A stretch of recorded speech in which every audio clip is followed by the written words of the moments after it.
Joshua chapter 8. Now the Lord said to Joshua, verse 1, do not fear or be dismayed. Take all the people of war with you and arise and go up to Ai. See, I have given into your hands the king of Ai, his people, his city, and his land. You shall do to Ai and its kings just as you did to Jericho and its king. You shall take only its spoil and its cattle as a plunder for yourselves, set an ambush for the city behind it. So Joshua rose with all the people of war to go up to Ai, and Joshua chose 30,000 men, valiant warriors, and sent them out at night. He commanded them, saying, see, you're going to ambush the city from behind it. Do not go very far from the city, but all of you be ready. Then I and all the people who are with me approached the city, and when they came out to meet us at the first, we will, as at the first, we will flee before them. They'll come out after us until we have drawn them away from the city. For they will say they are fleeing before us as at the first. Like, in other words, they are fleeing for us like they did the first time. So they'll flee before them, and you shall rise from your ambush and take possession of the city, for the Lord your God will deliver it into your hand. Then it will be when you have seized the city that you shall set the city on fire. You shall do it according to the word of the Lord.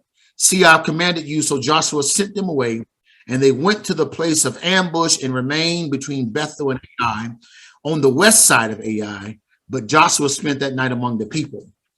Now Joshua rose early in the morning and mustered the people and went up with the elders of Israel before the people to Ai. Then all of the people of the war who were with him went up and drew near, arrived in front of the city, camped in the north side of Ai. Now there was a valley between him and Ai. And they took about 5,000 men, set them in ambush between Bethel and Ai on the west side of the city. And so they stationed all the people, all the army that was on the north side of the city and its rear guard on the west side of the city. And Joshua spent that night in the midst of the valley. It came about when the king of Ai saw it, that the men of the city hurried, rose up early, went out to meet Israel in battle, he and all his people at the appointed place before the desert plain, but he did not know that there was an ambush against him behind the city. Joshua and all the Israel pretended to be beaten before them and fled by the way of the wilderness. And all the people who were in the city were called together to pursue them. And they pursued Joshua and were drawn away from the city, so that not a man left in Ai or Bethel who would not have gone after Israel. And they left the city unguarded and pursued Israel. The Lord said to Joshua, stretch out the javelin that's in your hand toward Ai, for I will give it into your hand. So Joshua stretched out the javelin that was in his hand toward the city. The men in ambush rose quickly from their place, and when he had stretched out his hand, they ran and entered the city and captured it, and they quickly set the city on fire.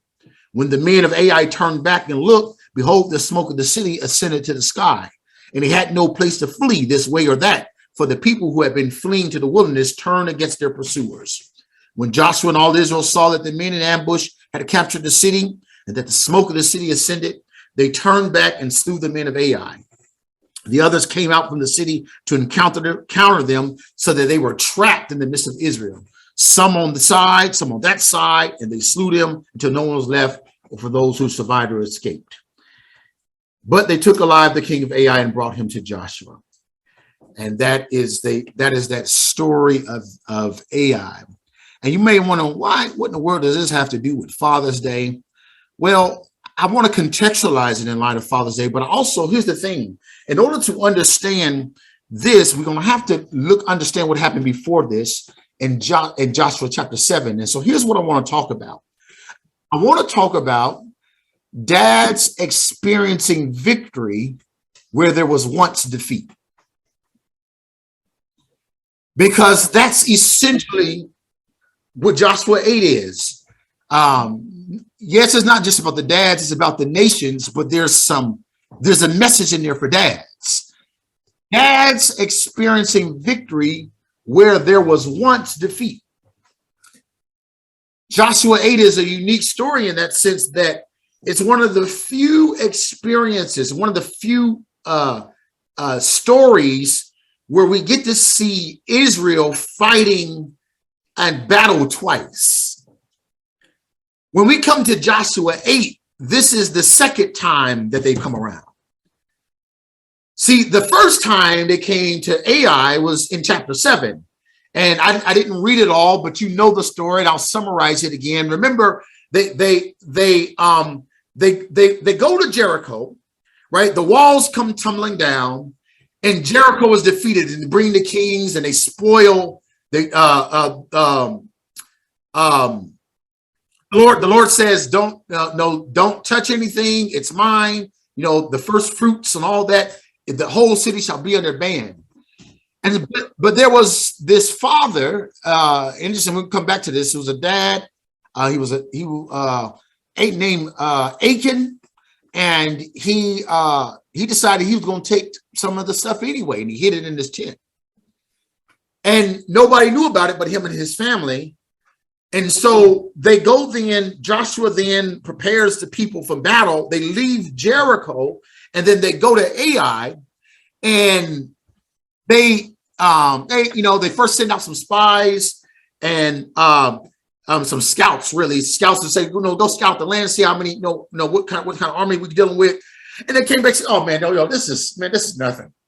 We got this in the bag, y'all. This Joshua, man, we ain't even got to send a whole army. They said, send 2,000 or 3,000 at the most, and they're like, okay, cool. So they go, Joshua sends 3,000, and they get their butts handed to them. They're in battle, they're fighting, and they're and there's only a few of these people in Ai. Whatever, we don't know the exact number, but it's fewer than the 3,000. And they're like, and they are getting their butts handed to them. And they started to fear. They started to become afraid. The Bible says that their hearts melted like water. And they ran, and as they ran, the people of Ai caught up to them and killed 36 of them. Yeah. And they are like, what in the world is going on? And Joshua does what every leader should do. In the midst of a crisis, he goes to prayer. He falls down face forward, and he begins to call on God. And God says, get your butt up from there. Why have you fallen on your face when there's sin in the camp? And Joshua, like, he didn't understand, like, what's going on. And so then he goes, and they say, hey, y'all, somebody is sin and all this kind of stuff. They found out it was Achan and all this, and he confesses, and he says, now give glory to God. I like that. That's kind of like, brother, come on, keep it 100. Give glory to God. Did you do it? He says, yeah, I did it. He confesses his sin, et cetera, et cetera. But when we come back to Joshua chapter 8, so Joshua chapter 7, that is dealt with. We'll deal with a little bit more of that. We'll come back to that. His sin is addressed. His sin is addressed. It is punished. And then they come back to chapter 8. They go back to Ai, and God is able to give them victory where they were once defeated. And that's and I wanna hone in on that, because that's how I was. Oh my goodness, I've been wrestling and trying to think about, well, what would you have me to say to the dads? The experience, that experience is something that dads can relate to. It is because dads have to deal with, I'm going to talk about these two areas. There are some institutional things, particularly about Black dads, that some institutional injustices in some individual. We have some institutional things that gives dads, and sometimes definitely Black dads, a hard time. And then apart from the institutional things, there's some individual things. We've made some mistakes. We've fallen short. We like Achan have done some things that has caused some friction and some problems with our families. But Joshua 8 is a passage that reminds us that defeat does not have to be the end of the story for the day. For the dad that has messed up, and for the dad that's made some mistakes, is here's what I do know is that you can have victory in the place where you once had defeat. I know that to be true. I know, and with God, for Joshua 8 is a story of a God who can engineer victory in places where we've thrown our hands up, in places where we've turned around and ran or walked away, and in places when we have felt that we were fighting a battle that we could not win. God is able to engineer victory in those places.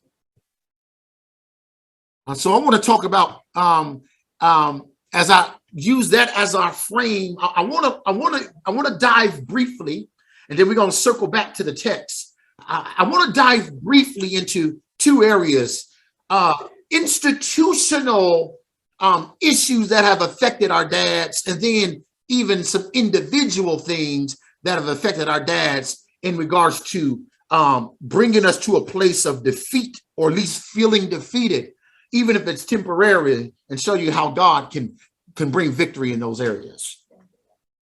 What if I told you, I want to start off kind of probing your conscience, or probing your intellect, your imagination on some things.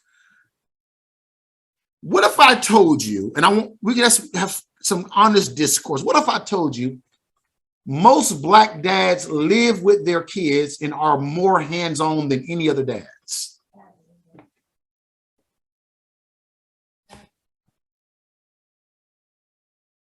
Okay, Sister Law says she believe it.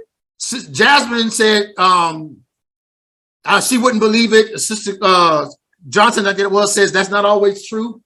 And you know what? And these responses are part of the conflict. It's part of the battles that dads have to deal with, because there's so much messaging out there, right? It's so much information in this messaging, so that and so even if I bring up something like that, it's kind of like there's a conflict. And I want you. I'm gonna argue my case. I'm gonna show you. I ain't just lying. It's actually out there. It's proven. Studies have done, right. But the thing is that what I want you to think about is that just that tension that even we felt even in our own congregation, right. And I didn't even poll everybody. That's just a couple of people, but it's enough to say that there's two different perspectives on it, right. That tension is part of the battles that dads have to wrestle with. Well, I would actually poll the people that's in here to see that who was most out of the people in our congregation. Yes, Sister Law says she will be interested to see what other people know. If you can, just unmute yourself. What are your thoughts on this? So the statement is that most Black dads live with their kids and are more hands-on than any other dads. So let me just ask y'all this. How many of you are inclined, and it's okay, I wanted to be honest, how many of you more inclined to believe that? Just like put your hands up, or your virtual hands up, or whatever, or give me something. Okay. 1, 2, 3. Okay, good. Okay. Okay. Interesting. Kaylin believes, and what you just mentioned, I'm gonna come back to that. That very tension between what him as a dad and what his daughter says. So we see that there's a tension, right? There's this tension. And here, and part of what I'm going to argue, using data, I've been researching, I've been fact checking, I've been reading articles, and the data pans out. But watch this. It is true. But before we can even get to that this is part of the battles that we are facing. It is the battle of perception. So let me give you some of the data. The CDC found there was the woman that authored this study was Jo Jones, and the study was done for the CDC, and it was entitled "Fathers' Involvement with Their Dads," Fathers' Involvement with Their Children. It found out that Black dads who live with their children are actually most involved fathers of all, on average. More than white men and more than Mexican children. They said that they just pulled the three biggest populations and said that they found that Black dads who live with their children are more involved than white men and Mexican men. They found out that among the men who live with their children, 70% of Black fathers were most likely to have bathed, dressed, diapered their children, helped them use the toilet, compared to 60% of white men and even less of Latino men. Among dads who don't live with their children, Black fathers still beat out white ones, where only 33% of 33% of non-residential Black fathers, they don't live with their children, did not do any of those things. It was actually higher among white men, 39%. Here's the thing. That's just one of the things that I'm going to throw out there. So there's a book that I actually got this from too, and the stuff is in the CDC. The book is called All In. It is written by a guy who was what's his name? Josh Levies. Josh Levies was a correspondent with Jesus. I think it was NPR or something like that. I can't remember. One of those big things, and it ended up, long story short, ended up getting kind of this. Was trying to get some time off. Something he was working somewhere. I can't remember. It's not, maybe it wasn't NPR, but it was somewhere he was trying to, ABC or something like that, was trying to get time off, and because his wife was struggling with cancer and daughter was sick, and he needed to tend to that, and they end up like taking him to the ringer, and he ended up suing them, and then doing all this research and kind of being this thing and kind of like advocating for dads. So, but that's the thing. Watch this though. Here's the thing I want to get to.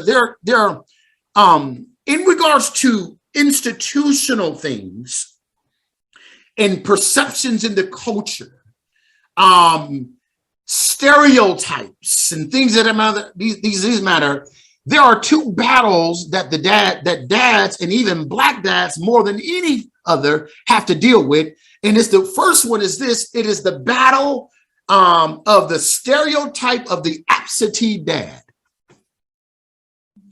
It's just assumed when it comes to Black dads that they're not involved. It's assumed that most Black dads are deadbeats. It's assumed that most Black dads are uninterested.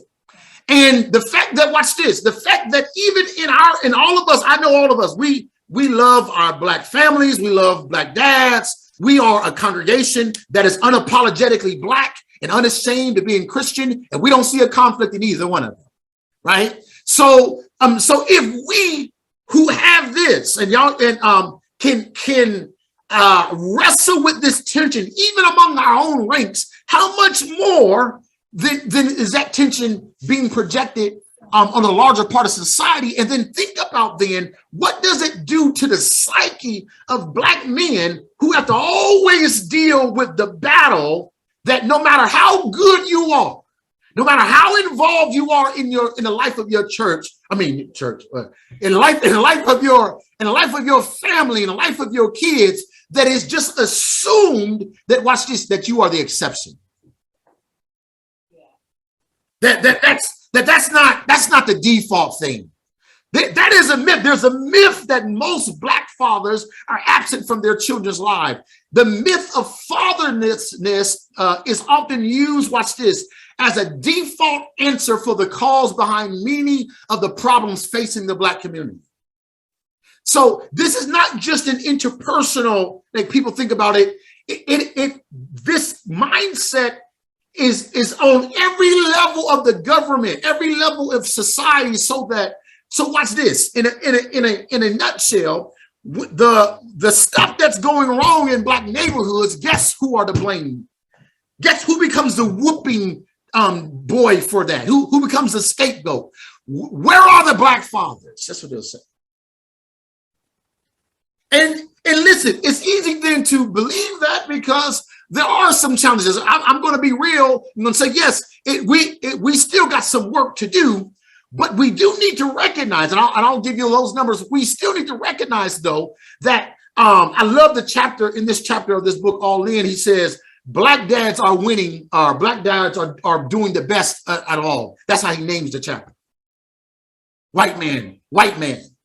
But if black dads are winning. They are actually killing the game with this thing, although there are still some challenges. Let me show you some stuff. Let me show you some things. And I'm going to circle back to Joshua chapter 8 to show you its relevance. Watch this.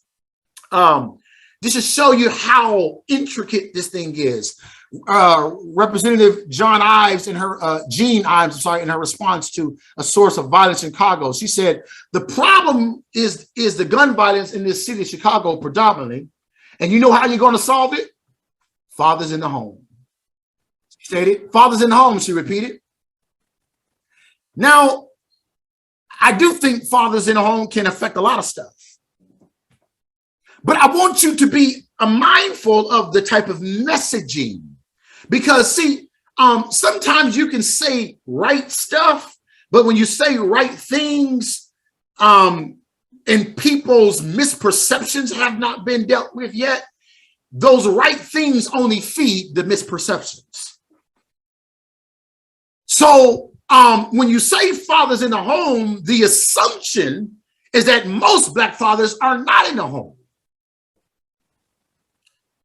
These are stereotypes, fabrications, and are just completely wrong. The impact of these thoughts are so intertwined with American society that Black dads have to combat this stereotype almost everywhere they go. Let me give you some examples, y'all. Are y'all with me this morning? Let me give y'all some examples because I need to challenge our thinking today before we can celebrate. Listen, here's some examples. One example of the stereotype is a stereotype being perpetuated through positive reinforcement. Let me tell you what I mean by that. The stereotype being perpetuated through positive reinforcement. Use positive reinforcement with children. You know, like if they have or anybody, right? You have subpar behavior, instead of critiquing what they don't do right, you can say, hey, I appreciate what you did. That's positive reinforcement, right? Well, that stereotype is used with Black dads. So I remember one of my boys, and I get it. We were all kind of in our powwow on Facebook. He was just like, man. So he drops his children off at school, and then and they go to a predominantly white school, and he's getting these compliments from these white mothers. Oh, you're such a good dad. And he just said one day he just got tired. He says, lady, all I'm doing is dropping my kid off from school. Now watch this. Some people don't. If you may not be able to pick up on why was that offensive. It's kind of like when somebody say, "Oh, when somebody say to a Black person, oh, you're so articulate." What are they saying? Well, no, they're saying that you're the exception. Most Blacks cannot, and so there's this kind of default perspective. So watch this. When dads just do something when dads just do something like it shouldn't even, like, really, that's you're going. It's kind of like, I remember, I think Christian was learning to be potty trained, and I used this one time in a Bible study mean, before I got to Christian fellowship, I think. But I remember he was getting become potty trained and whatever. And so of course, when they go into they use a potty, like, yay, right? Like you celebrate their accomplishment, right? And I remember one time I used the bathroom and then Christian came in and was like, yay, Dad. And I was like, well, I was kind of like, I already know how to, I don't need you to clap my hand. Right? But you know what? Even though because I was able to kind of, it's my son, I was like, why was that like semi-offensive? Like, I don't need you to celebrate me to, because it's like basic stuff. Like after a while, basic stuff is not something that's worth applauding. I mean, it's just kind of like, it's like, like, ooh, you can read, or you know your ABCs. I should be able to do way more than that. Right? So the thing is this, it's so sometimes there's it's called a backhanded compliment, right? Where it's really offensive. You meant it as a compliment, but it's really offensive. And so that's one of the ways that we deal with. Here's another way that stereotypes that black dads have to engage that stereotype. It is the stereotype that marginalizes black dads as contributors to the success of their black sons. Probably the biggest example of this is something like the NBA or the NFL. I didn't really know how much this was an issue until two things happened. Number one, I saw a little bit of I don't know if it was on Netflix or something. There was or on TV, they were talking about all of these NBA dads. So what happens is that the assumption of the NBA is that when these ball players come in, they make the thing that they're coming from a single parent home. So they went through this. It was this special where they're like in the last 15 years, something like 90% of some of the guys that comes in there, they all got their dads are very active in their lives, all that kind of stuff. And married, got degrees and businesses and all that kind of stuff. And there are times where they were talking about, like, where we literally, an interviewer would come and the dad is sitting right there and they'd only talk to the mom. The second thing that made me think about this was one of our own, Kendrick. I saw Kendrick had Kendrick Nunn. Kendrick had a commercial. He started some kind of non-for-profit for dads, where he's partnering with people with an organization to lift up dads in Chicago. And one of the things that he mentions, he says, because I had my dad. My dad was very involved in my life, and I was like, man, I was so glad to hear him say that. And so I saw that, I heard him say that, and then I saw this other thing. I was like, oh, yeah. And so there's this stereotype that marginalizes that even when black dads are contributors, that marginalize them, because the assumption is that you are an absentee dad, that you are not active, that you don't care. And this is the thing that black dads have to address in their psyche. That you don't count. That you don't count. And watch this. And so let me give you a little bit of critical thought on how the statistics are as skewed, because they're using data, but they're kind of messing with the data. So certain statistics will use language that then perpetuates the myth of black fatherlessness. And so that's why we may have tension, because we may have heard the data, and we may have heard the data sometimes from reputable people, but because there are some misperceptions, like, in other words, certain words cause word associations. Mm-hmm. And when we hear these words, we then associate and download other information that the statistic may not necessarily be saying, but we infer that. President Obama once cited, if you're an African American, there's about 1 in 2 chance you'll grow up without a father in your house. Here's additionally, Dallas Police Chief David Brown says 70% of African American community is raised by single women. So when you read that, you download certain things. First of all, let's just deal with this. And I'm only giving you, these are, both of these are black. President Obama, we love President Obama, David Brown, all that kind of stuff. But it's just to show you that how these things can be perpetuated. And sometimes politically, it's easy. Like nobody talks, it's kind of like we do black on black crime. There's no such, it's as if it's unique. There's white on white crime, there's whatever, but nobody talks about that. So when we only talk about this and use this as if like this is something that's unique to the black community, then that's when we start to think that it's just us.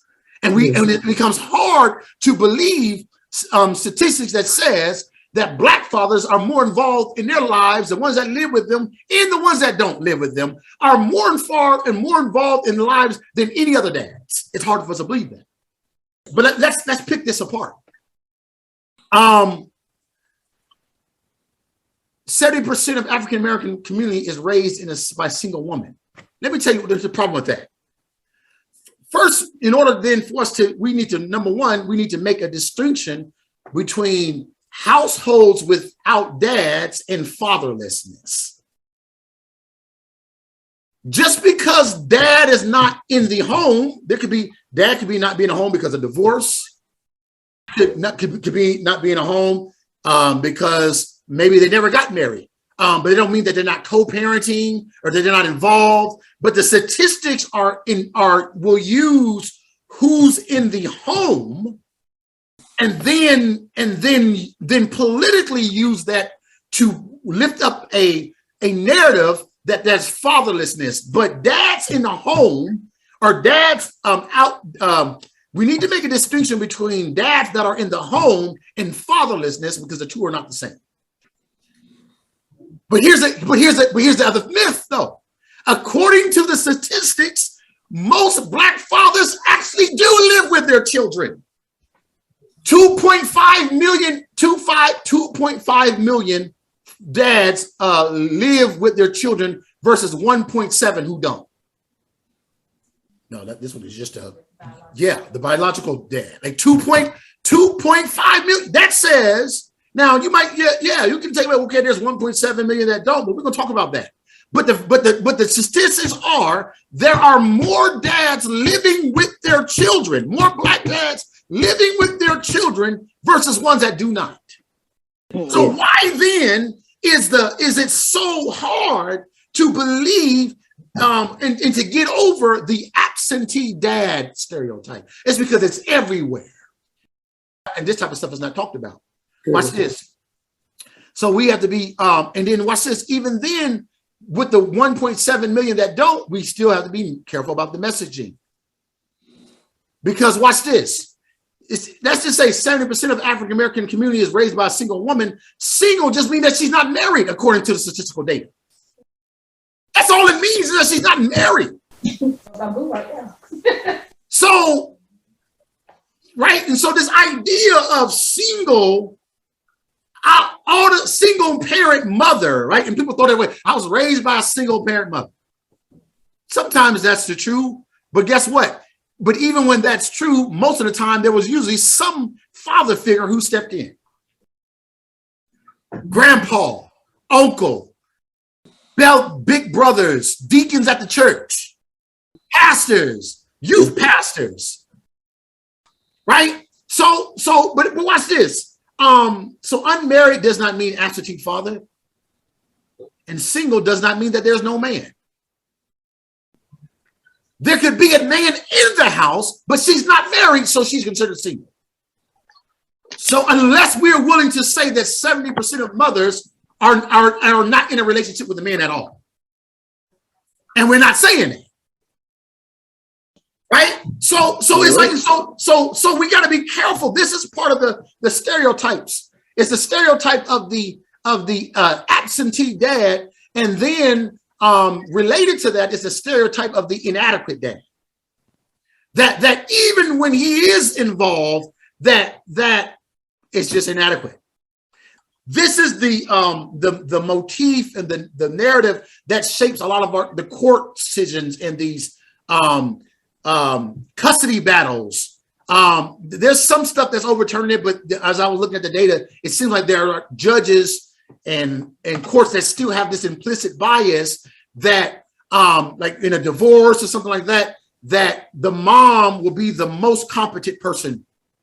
And I'm not saying that it should be either way. You should have joint custody, but the thing, there's a lot of dads who still can't get joint custody because the assumption is that you are an inadequate dad.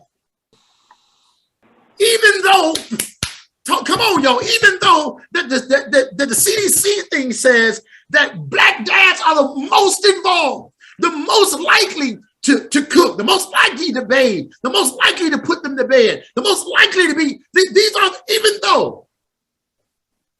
Now, I will say this, and this is something we can step up on, brothers. The statistic did say, and I think there's a cause and effect that we are least likely to read to them. And I think that's a reason for that. I think our failing educational systems have caused sometimes a lot of our dads to not feel as confident with reading, particularly reading out loud, even if they read on their own, reading out loud. So that's just something that we can change that around. But level up on that. Yeah, we can level up on that, right? We can level up on that. But the thing is this, is that we're winning. So watch this.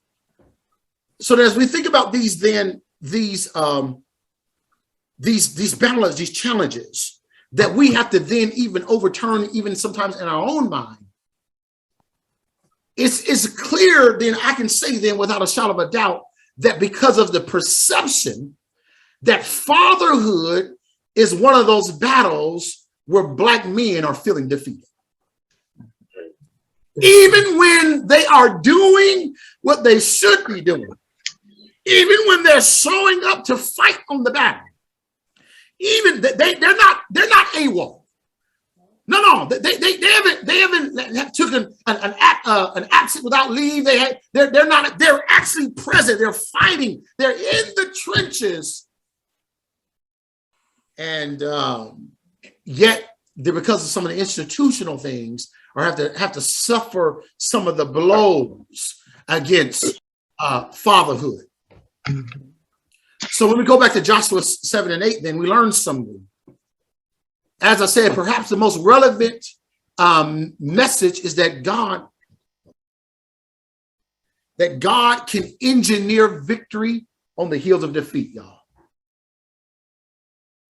Even if we say that Black men in the 60s through the 80s failed as fathers, let's just say, even if we grant that, I actually think that's a cruel joke, given the level of institutional issues that took our fathers away through the 60s to the 80s. I think it's a cruel joke. It's a cruel joke to, watch this, to create all of these things that really stripped our fathers away. Right? The Vietnam War, in the draft, our Black fathers were made to go to war and came back not the same. Came back on drugs, came back, if they wasn't on drugs, they came back angry, they came back unstable, and they wasn't able to get the help for that. Then you add mass incarceration, where the numbers have shown that they have purposely taken, number one, introduced drugs into our neighborhoods, then took the drugs that they introduced and used it as a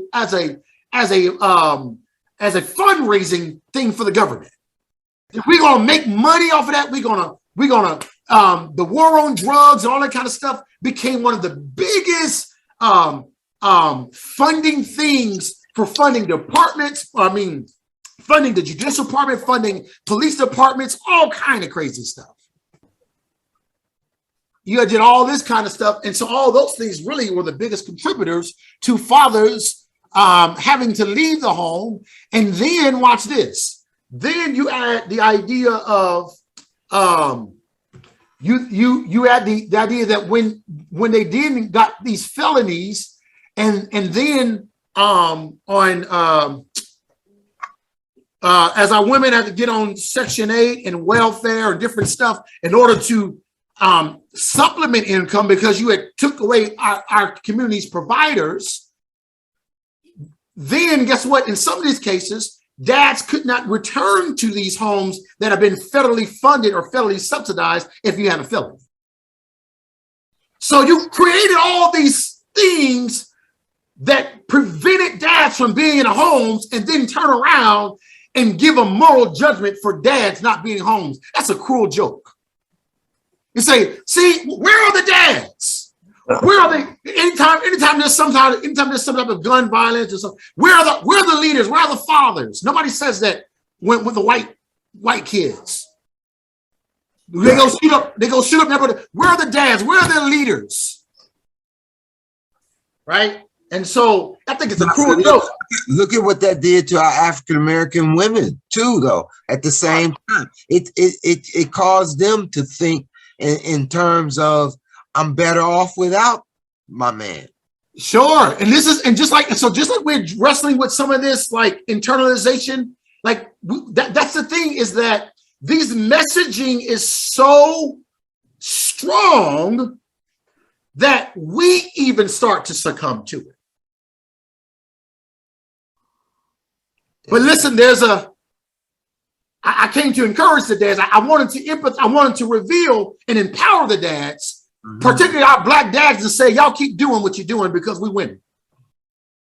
I wanted that the numbers and the story and the narrative is not reality. Things are not as they seem. In fact, the truth of the matter is, I always tell, yes, we listen. I'm gonna talk about that in a minute. Listen, there are some trifling dads. We ain't trying to say that this thing that we don't have work to do. There's some trifling dads.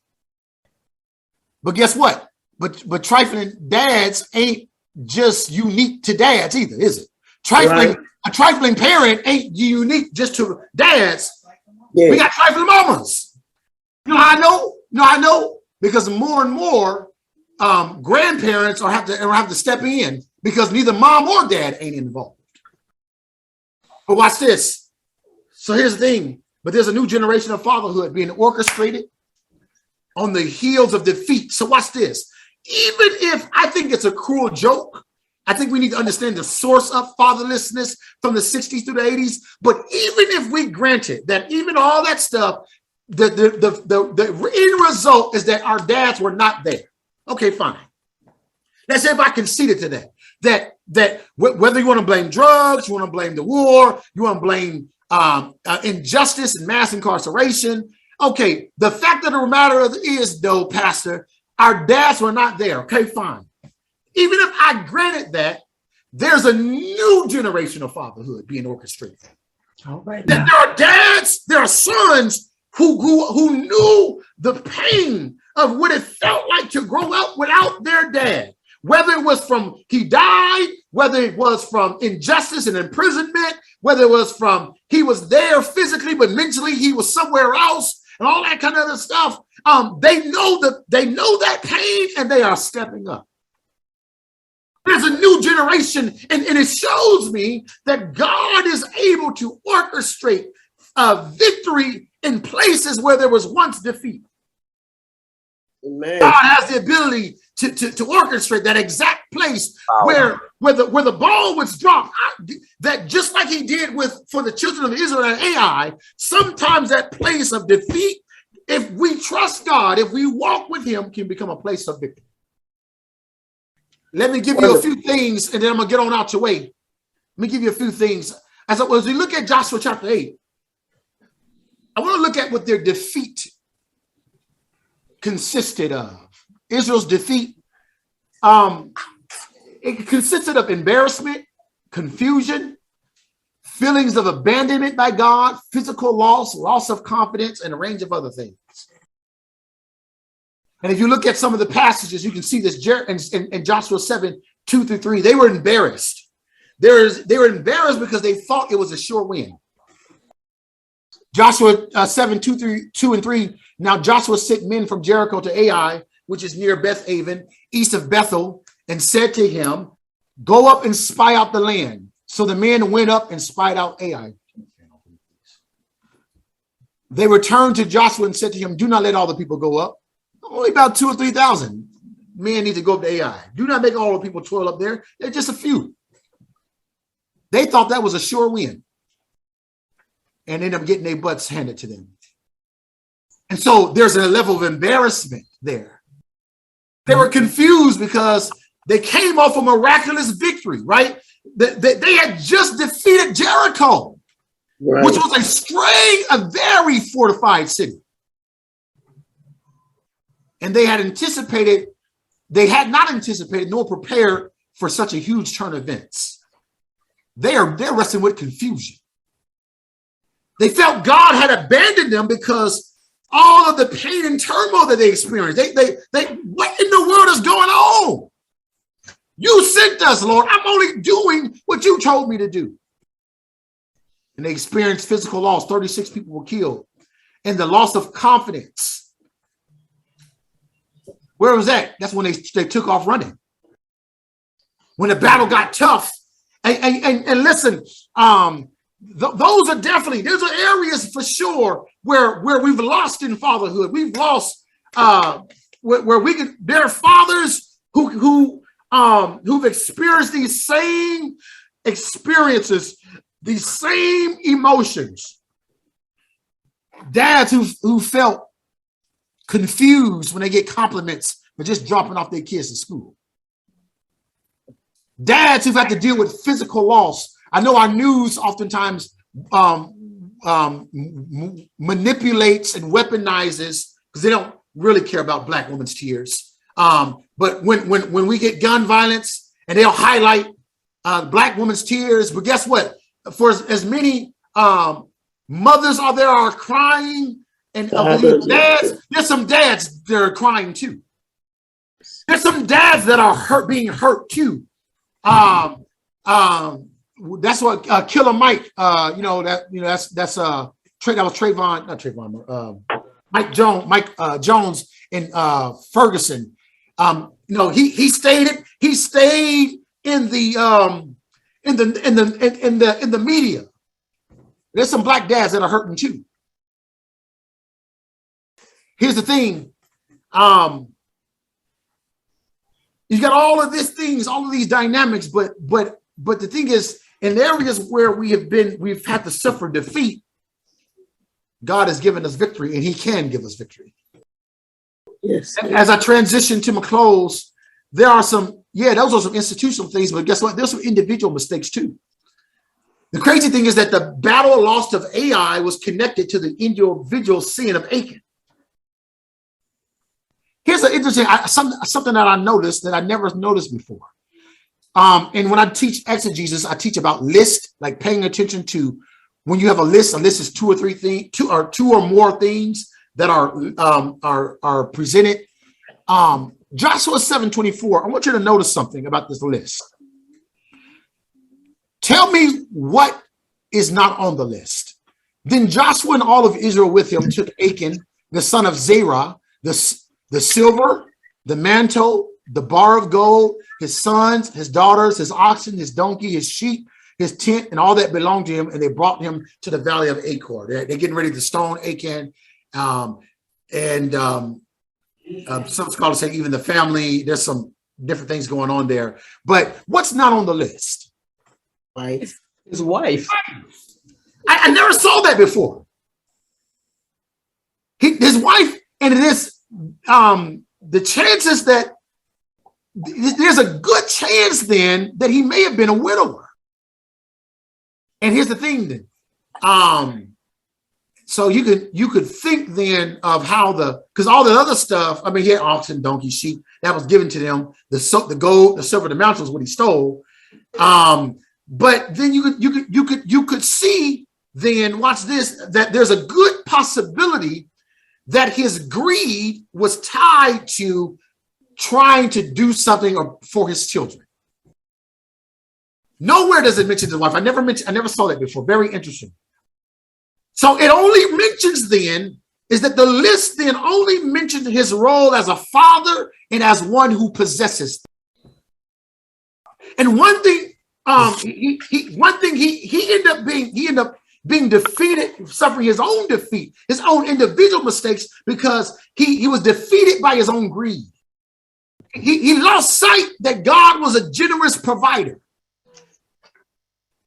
And and I purposely did not focus my whole sermon on Achan's sin because, sometimes we just beat up on dads on Father's Day. But I will say this: many dads have fallen into the sin of Achan, choosing those riches and end up losing their families. Men of God, never lose sight of the fact that God is a generous provider, lest you fall into the sin of Achan. Because after Ai, God is going to say, all right, y'all can have some of the stuff. So if Achan would have been patient, he would have saw, first of all, you already got oxen and sheep and all that kind of stuff. They got that when they came out of Egypt. Yeah. So he let his greed and that has been one of the individual mistakes, and that's an individual mistake that has been conditioned. We have been socially hardwired because guess what has happened? That we have told dads that the biggest contribution and that the main contribution, in some cases, that their only contribution is to be a provider. So most dads then think they can do that because that's what we've socially hardwired them to think. We've turned dads into dollar signs. And when dads are turned into dollar signs, then they can succumb then to the sin of Achan, where you sacrifice your family on the altar trying to make money. Listen, he needs to be able to have a job. He needs to be able to provide. But you can't throw money at everything in regards to the issues of your family.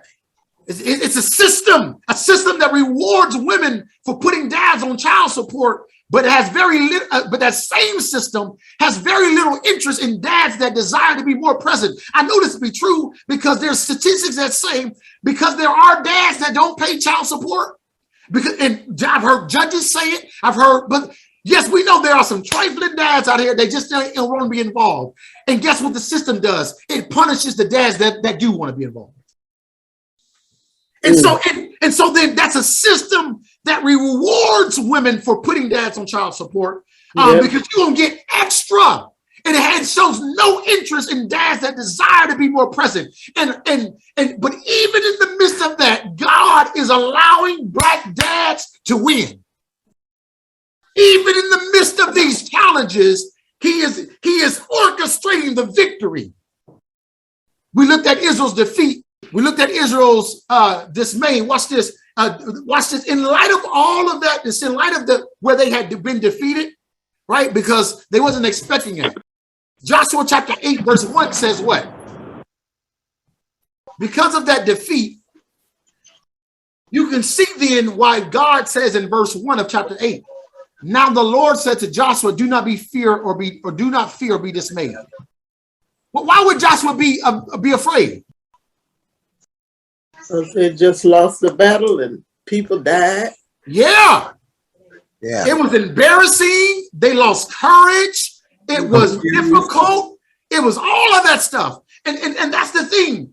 That's the thing about what I love about these new generations of fathers is that where we were once defeated, they have not been scared to step up to the plate. You can't be afraid. You can't be in dismay, defeat. And guess what though? Even in our own places where we have failed, fatherhood is scary. We don't always know what we're doing. It's replete with difficulties. They don't come. These children don't come with manuscripts. They don't come with a model, with a direction model and an assembly model. No, you have to pay attention to their personalities. You have to try to balance when you're being too harsh or when you're not being hard enough. Am I right? Am I talking to somebody? Or am I just talking about you got to figure this thing out. You got to be able to keep a level head when they're going crazy. This thing is not, it's not easy. You gotta practice self-control and be able to critically think when they're conflict with their siblings. You gotta always be a problem solver. I call it being a fireman. Absolutely. And that takes prayer, and that takes wisdom, and that takes discernment. because sometimes they got arguments that sound good. All right, come on, Pastor. You going? You going? And you don't always know. You don't always, but you got to be praying. You got to be having conversations with them, with God at the same time. Going back into your Rolodex. So what did I do when I was that age? How did I? This thing is not easy. But he says, be not dismayed. See, now it would, because God would be with them. There's a story of Reggie Ball, who was a quarterback drafted by the Detroit Lions in 2007. Didn't get much playing time. He was let go in 2009. He talks about how he didn't have a good relationship with his kids, and now he does. And he talked about how, he was, he making money. You doing little stuff. He did some stuff with military and whatever. He's cheating on his wife. He's sleeping with everybody. He got kids all over the place. And then he talks about how when he finally did want to try to get involved in their lives, they would be cussing him out, F you ain't never been around and all that kind of stuff. And he said that how that was difficult because that was an area where he had been defeated. But it takes courage to return to those uncomfortable places, brothers. Those places, to go into the exact battlefield where we suffered an L, and humble yourself and say, Lord, I'm going to do it the right way this time. And I trust you that where I have been defeated, that you can give me victory. Joshua then lets them tell, says, you shall go to Ai and you shall do it, and you'll plunder and all of these things. And so that dismay then will turn into was going to be turned into victory. And then finally we see Israel's deliverance and devotion. They went back to the place where they were defeated, where they suffered an L, where they suffered a loss, where they suffered the defeat, and they said, and I'm going to rewrite this story. If victory happens where there was once defeat in the area of fatherhood, we know it was nobody but God. Failed relationships of dads with their kids are not necessarily the last word. I know many sons and daughters, myself included, who've been reconciled to their dads.